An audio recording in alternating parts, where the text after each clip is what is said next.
working for a candidate of one sort or the other. Thank you.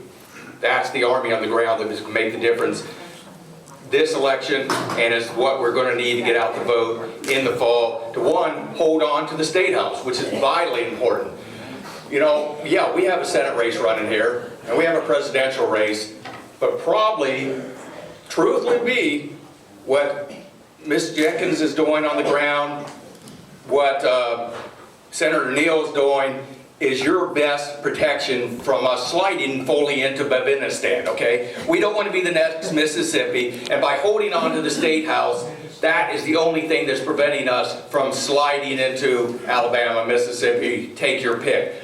You know that we have the last standing Southern State House in Democratic hands, and I'm counting on y'all to put in the energy, work with her, work with our fellow candidates, make sure we hold the State House, let's hear we hold solid, and make sure that we stop Matt Bevin and then replace him when time comes due. Thank you for what you got.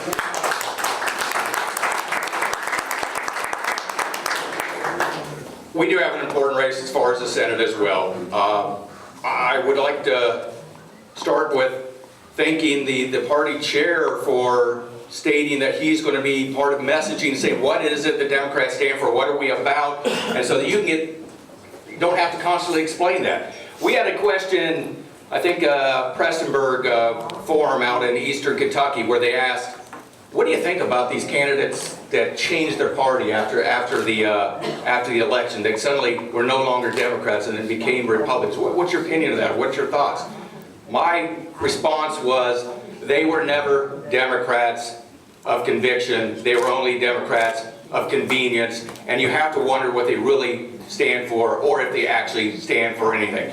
We need to be more vocal about why we're Democrats, why we're proud Democrats, why we stand up for democratic values and what those values are.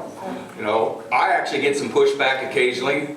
I'm a prior military, 21 years active duty, 4 combat tours in Iraq and Afghanistan, a former Army Green Beret, and a lot of times I talk to a crowd, they say, wait, and you're a Democrat?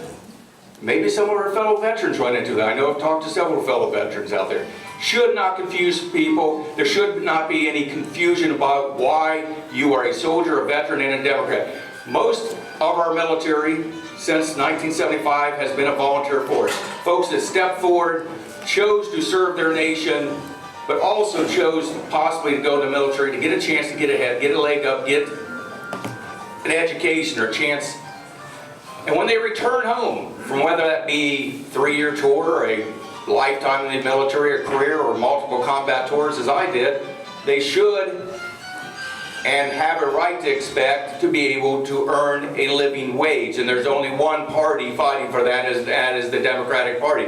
When their families have access to affordable health care, it's because Democrats are fighting for it. They should have the expectation that they or their children will have access to affordable college. Again, democratic values. We need to be more assertive and say why we are Democrats. When we run these statewide races, we need to stop hiding from being Democrats. We have to stop distancing ourselves from the Democratic Party. We need to be proud Democrats.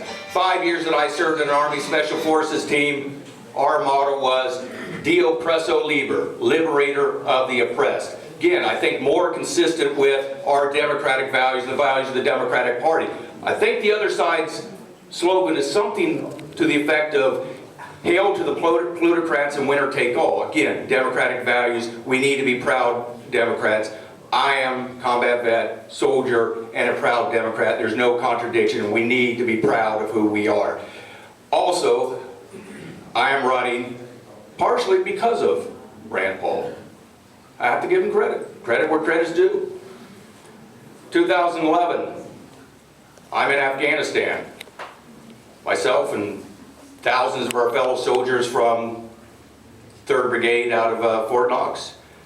I've got young soldiers going out on combat deployments every day that need to be concentrated on mission, that need to be focused.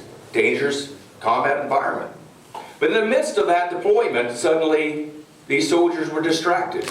They were distracted by the idea that maybe they, or more importantly, their families may not get paid. They were distracted by the possibility that the contractors that we rely on so heavily in a combat environment may pull up stakes and abandon them in the middle of combat operations.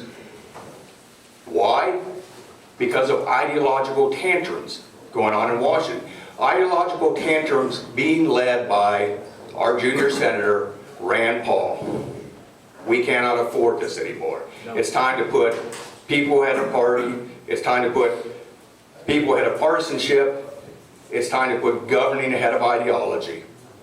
I'm running for U.S. Senate to be your voice, to ensure that we once again have a Kentucky and America that actually works for all of us, instead of a diminishing handful of folks, that we have functional government that actually represents all of us, and maybe the idea that we should have leaders in Washington rather than looters. If you're with me, I would ask for your vote May 17th. Again, thank you for all that you guys do.